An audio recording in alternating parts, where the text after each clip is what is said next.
Adam Warlock was created to be the perfect specimen, able to manipulate powerful cosmic forces. He represents the full potential of what we could one day become.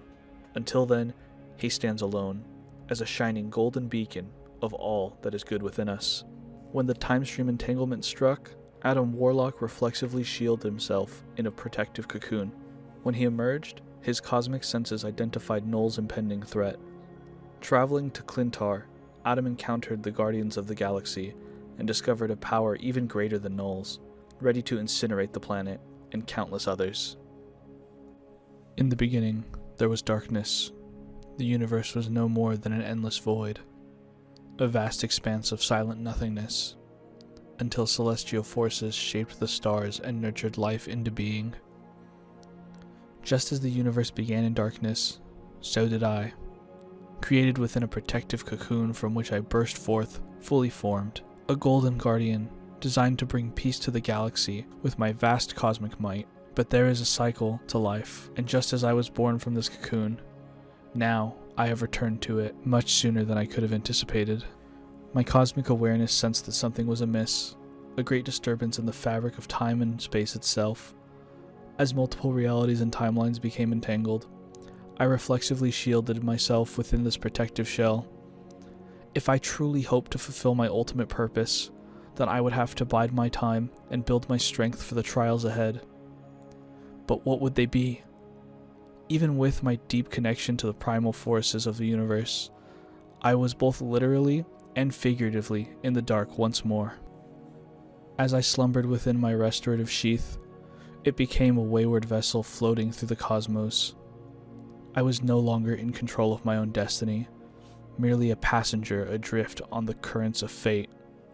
The silence out among the stars brought a sense of tranquility I had not experienced since before my birth. The serenity would not last long. Adam! A voice called my name, echoing not in my ears, but inside of my mind. Whoever was calling me was reaching out across the void with a psyche even more powerfully attuned than my own. "We are not so different, you and I," the voice continued. "We both slumber while the multiverse burns around us. Some gods we are." As the powerful words pulsed within my brain, an image began to form in my mind's eye.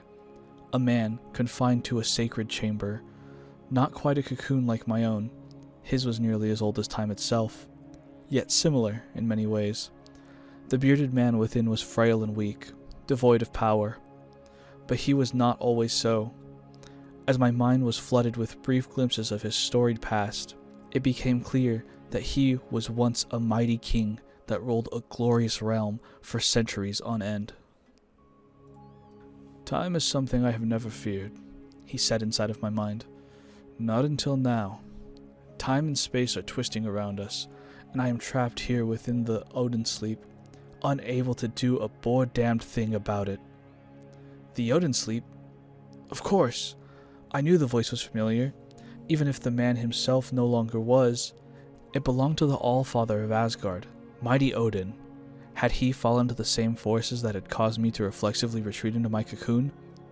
"Nay," Odin replied, reading my own thoughts. "I was brought low by the machinations of my own son, the trickster known as Loki.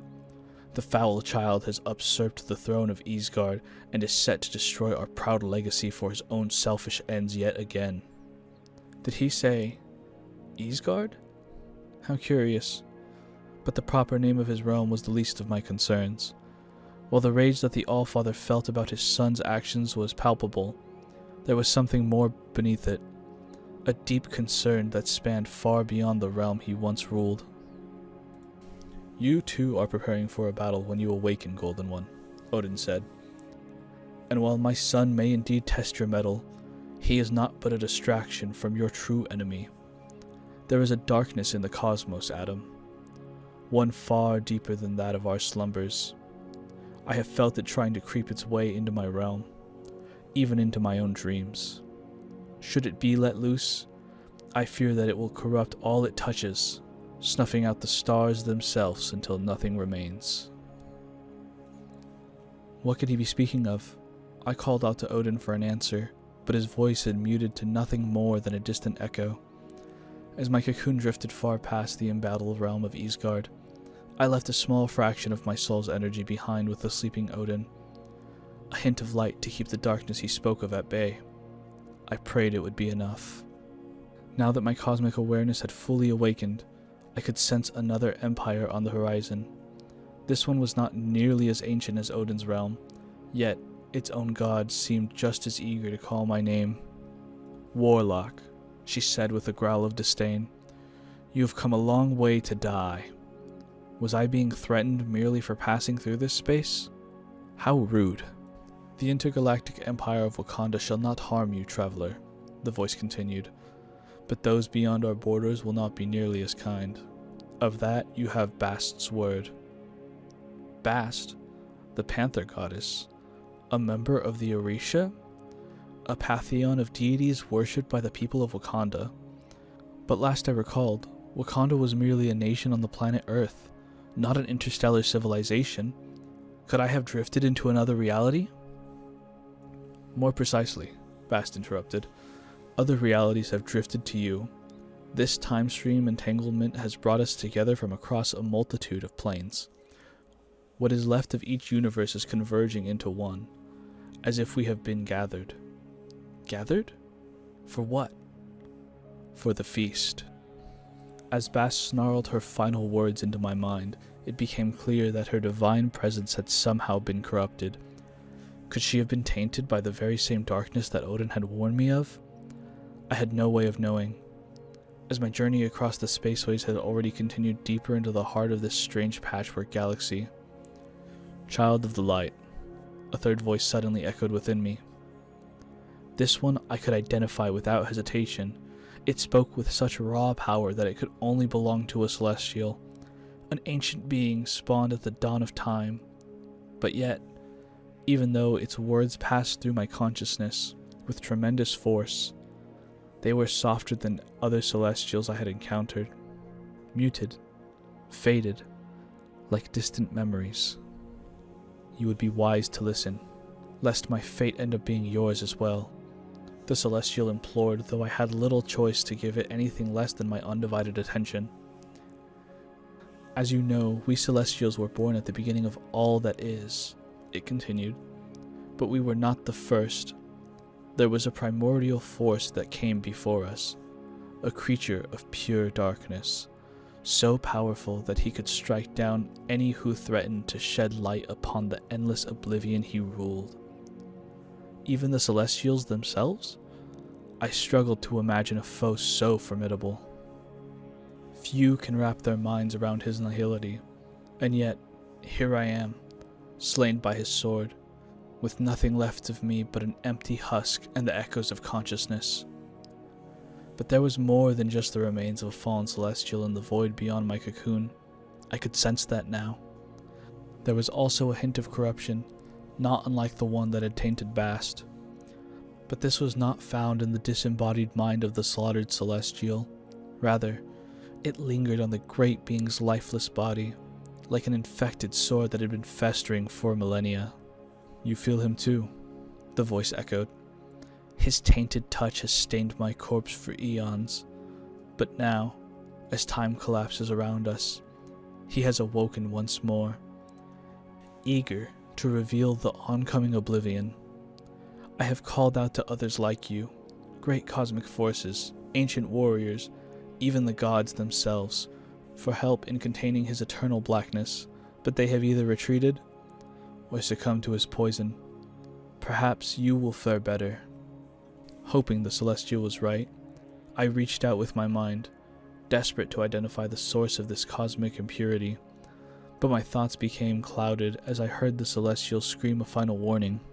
"Beware, child of light. He has found you." Who? Who has found me? The celestial did not answer, but another voice did, with a tone of 1,000 times darker than the blackness within my cocoon. Null. As he spoke his own name, I could feel his dark tendrils digging into my mind. The ruler of the void, this king in black, had awakened somewhere, and was dragging me towards him. Try as I might, I could not escape his grip. "Do not give up hope, child," the celestial said, its voice rapidly fading. "You will not be alone." Suddenly, A burst of cosmic fire erupted through the heavens, producing a flash so brilliant that it permeated the walls of my cocoon. The light lasted only a second, but its unusual shape forever burned into my mind. A majestic bird. Its flaming wings spanned across the cosmos. Before I could process what had happened, the vessel that was meant to protect me now hurtled through space towards a destination unknown. My body was still confined, but my mind was in a heightened state.